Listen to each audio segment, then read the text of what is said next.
Il est 19h, c'est l'heure de vous informer, mesdames, messieurs, bonsoir.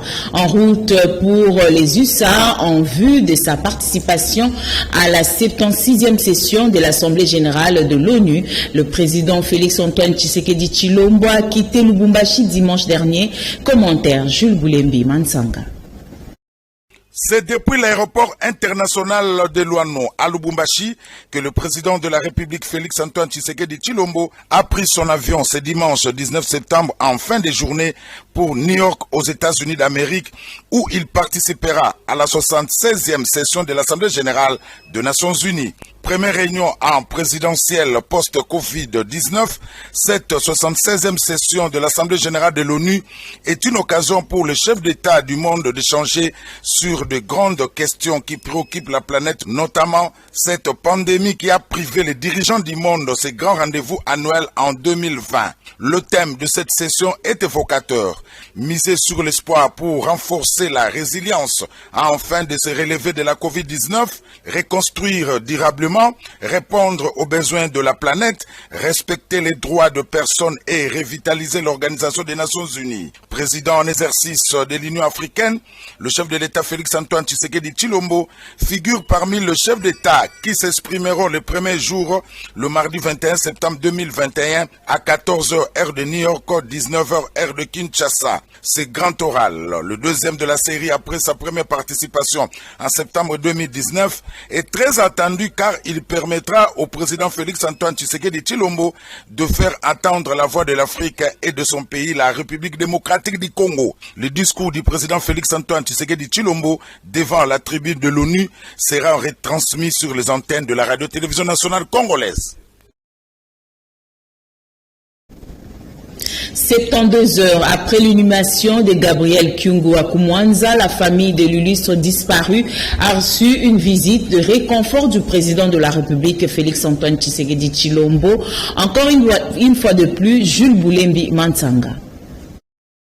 Avant de quitter la ville de Lubumbashi ce dimanche, au terme de son séjour de 72 heures, le président de la République Félix-Antoine Tshisekedi Tshilombo est allé réconforter à nouveau la veuve et les enfants Kyungu, affligés par la disparition de leur baoba et leur témoigner de toute sa compassion. La veuve Mireille Masengu Bibi Mouloko et les enfants Kyungu ont passé un quart d'heure avec le chef de l'État en leur résidence familiale. Dernier président de l'Assemblée provinciale du Grand Katanga avant le démembrement et président de l'Assemblée provinciale du Haut Katanga, Gabriel Kyungu était un allié de première heure du président Félix-Antoine Tshisekedi Tshilombo. Mobilisé autour de la résidence de Baba Kyungu, la famille politique de Gabriel Kyungu à Kumwanza, l'UNAFEC, a remis un mémorandum aux garants de la nation. Au moment des hommages publics de leur leader, les responsables de l'UNAFEC avaient fait part de leur détermination de soutenir le président Félix-Antoine Tshisekedi Tshilombo, comme le faisait ouvertement Baba Kyungu. Le premier ministre Jean-Michel Samalou Kondé, le directeur de cabinet du chef de l'État Guilain Niembo et le gouverneur de province Jacques Kiaboula ont accompagné le président de la République à cette visite. Changeons de chapitre pour vous dire que l'Agence congolaise de la transition écologique du développement durable organise à partir de ce lundi 20 septembre 2021 le premier atelier national sur la transition écologique, transition énergétique et sur les finances climatiques. Laetitia Louvezo, Véambata.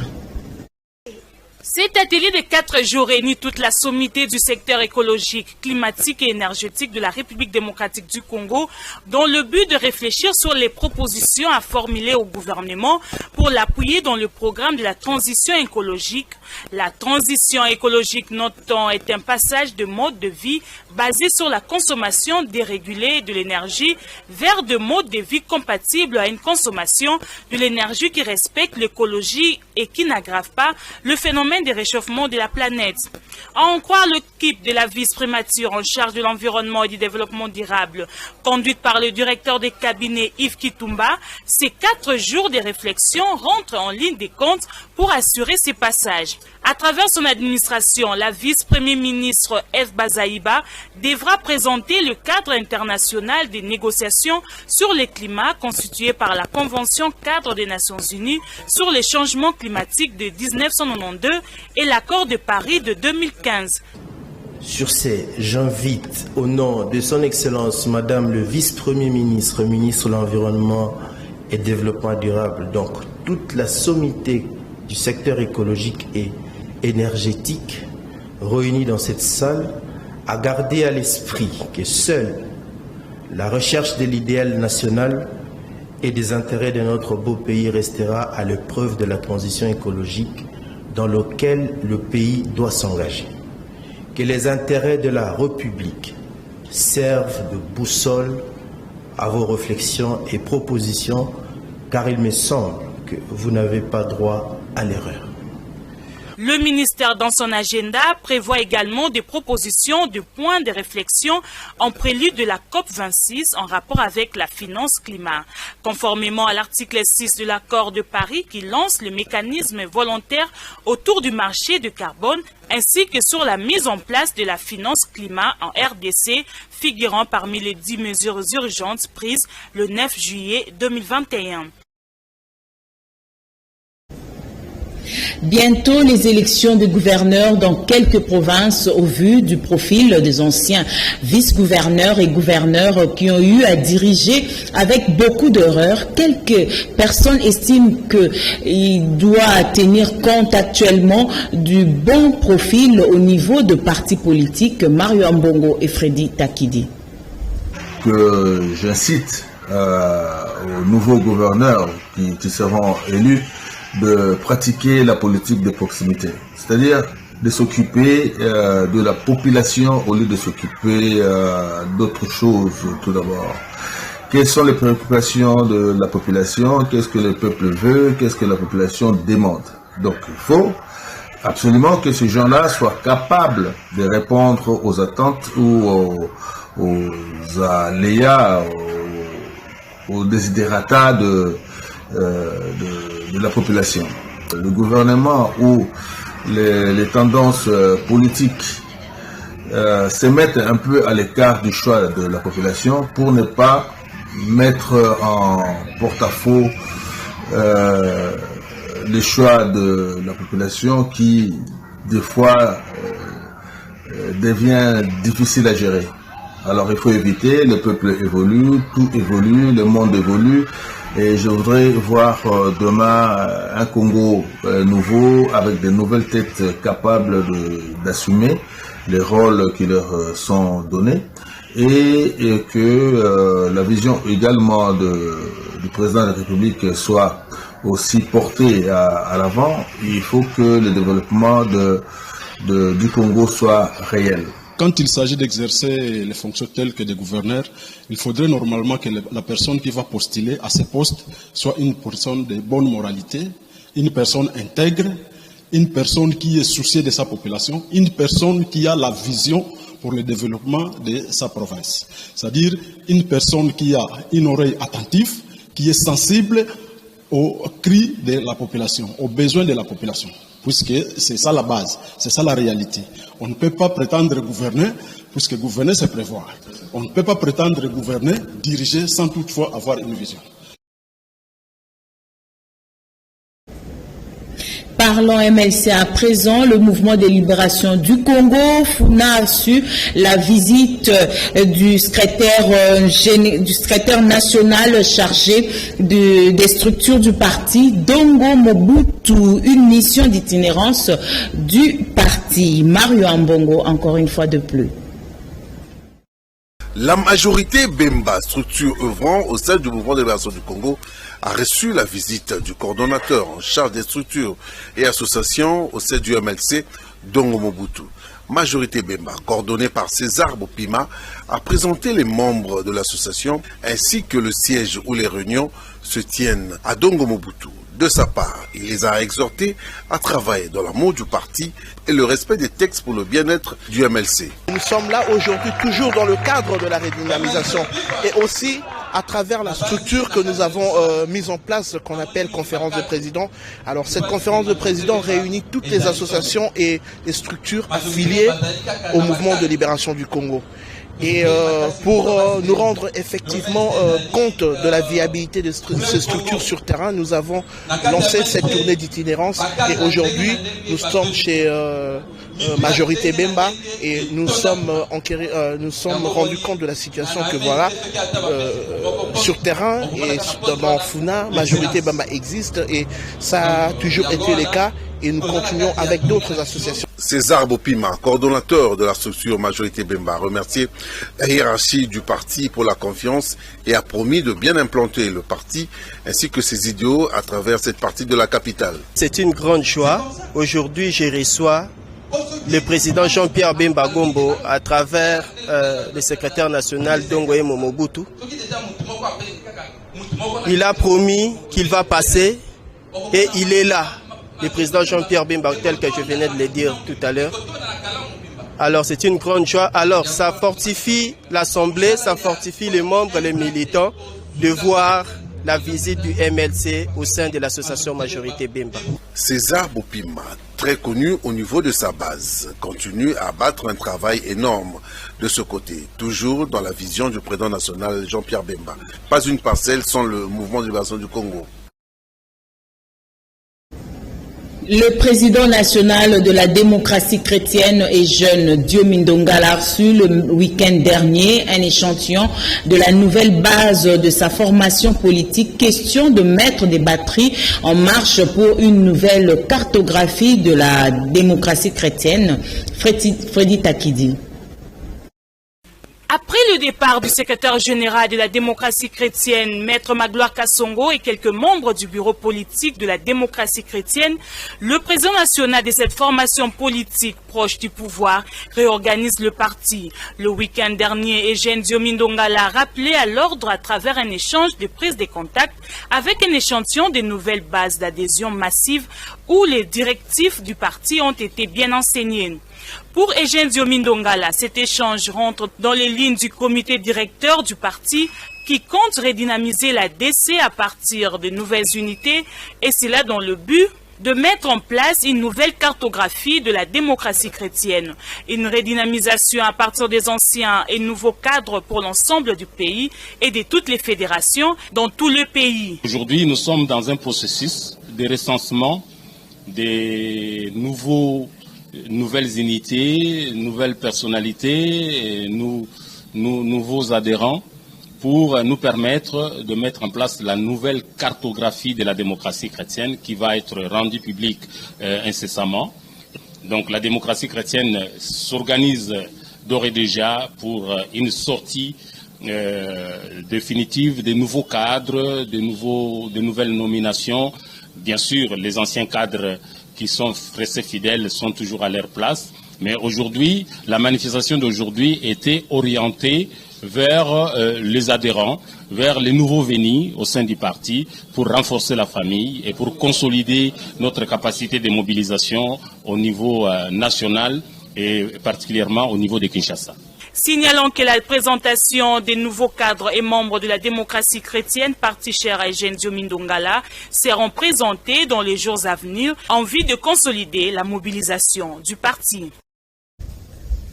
Du 6 au 14 septembre dernier, il s'est tenu à Lubumbashi les états généraux de l'enseignement supérieur et universitaire pour requalifier ce secteur.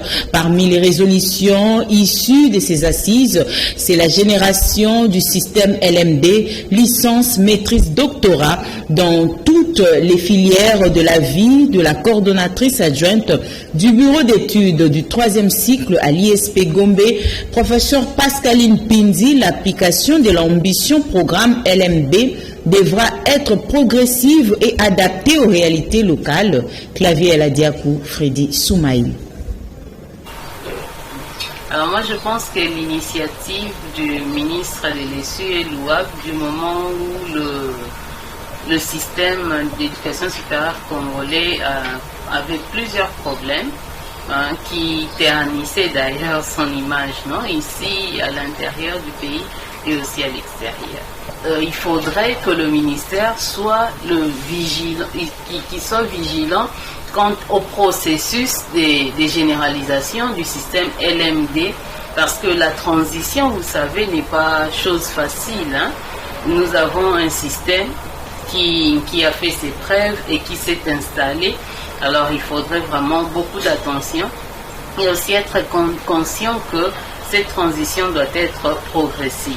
Sinon, je crains beaucoup de casse, chemin faisant. C'est vrai que l'enseignement est au rabais, mais je pense que quand le ministre prend une telle décision, c'est parce qu'il veut relever le niveau. Alors, pour pouvoir élever le niveau, il faudrait que tous les acteurs éducatifs connaissent ce que signifie système LMD et comment ce système fonctionne. Parce que si ces acteurs ne sont pas bien formés, je pense que ça va bâcler, ça va tout bâcler. C'est pour ça que je dis que ce processus devrait être progressif. C'est vrai que dans certaines institutions d'éducation supérieure telles que l'UCC, l'ISP Gombe, où nous nous rencontrons maintenant, ont une petite expérience en cela, mais cette expérience n'est pas généralisée dans toute l'étendue de la RDC. Nous sommes pleins de bonnes intentions, mais à l'heure de suivre ces intentions-là pour qu'elles deviennent réalité, il se pose beaucoup de problèmes. Il faudrait que le ministre assume d'abord ses résolutions et les décisions qu'il prend pour qu'il crée, je ne sais pas, certains mécanismes de suivi pour que ces résolutions-là deviennent réalité, se concrétisent. À l'ambassade de l'Inde à Kinshasa, elle a célébré le dimanche 19 septembre 2021 ses 75e anniversaire. Par la même occasion, il a reçu les étudiants qui sont des professionnels pour le programme ITEC. Cette célébration a eu lieu dans l'enceinte de l'ambassade de l'Inde à Kinshasa, Veambata. Ils ont formé beaucoup de professionnels dans plusieurs domaines, à savoir la comptabilité, l'agriculture, l'informatique et autres. L'ambassade de l'Inde a célébré la journée de ITEC avec beaucoup de satisfaction le dimanche 19 septembre dernier. Selon l'ambassadeur Ram Karam Verma, cette formation vise à l'amélioration des capacités des fonctionnaires. Cependant, en RD Congo, ils ont déjà formé 1000 professionnels dans quelques domaines précis. Et pour le 75e anniversaire de l'Inde, ce dernier a tenu de passer l'invitation à ceux qui ont été déjà formés en vue de les transmettre aux autres. India offers around 90 ITEC slots to DRC participants. Un lot de 90 places a été réservé à la RDC et chaque année on accorde 90 bourses ou 90 places de formation pour les apprenants qui viennent de la RDC. Et ces étudiants, on leur offre le billet, le visa, de frais de subsistance pendant leur séjour là-bas, ainsi que de soins médicaux, ainsi que la formation. Depuis son début, ce programme a formé près de 200 000 professionnels de près de 160 pays au travers le monde. Ce programme offre de bourses de formation dans beaucoup de domaines tels que l'agriculture, l'audit, la comptabilité, l'informatique et tant d'autres, près de 100 autres domaines. L'un de nos meilleurs programmes sous ce programme de high-tech, c'est le programme de l'IT et le service y afférent. Signalons que depuis le début de ces programmes, 200 000 professionnels de près de 160 pays à travers le monde ont suivi ce programme de l'ITEC.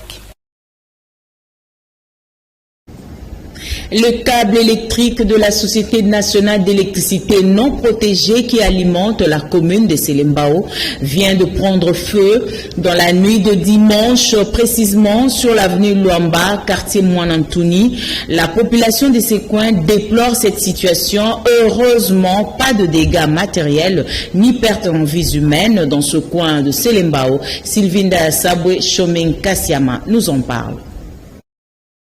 L'obscurité devient monnaie courante dans la capitale congolaise. La Société nationale de l'électricité, SNEL, en fait voir de toutes les couleurs à ses abonnés.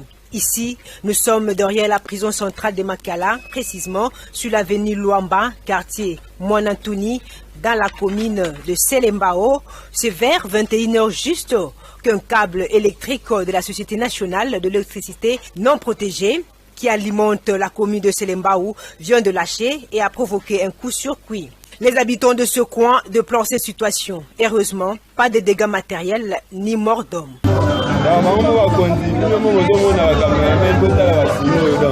Voyez vous-même l'irresponsabilité des autorités de la SNEL qui exposent la population devant de telles situations.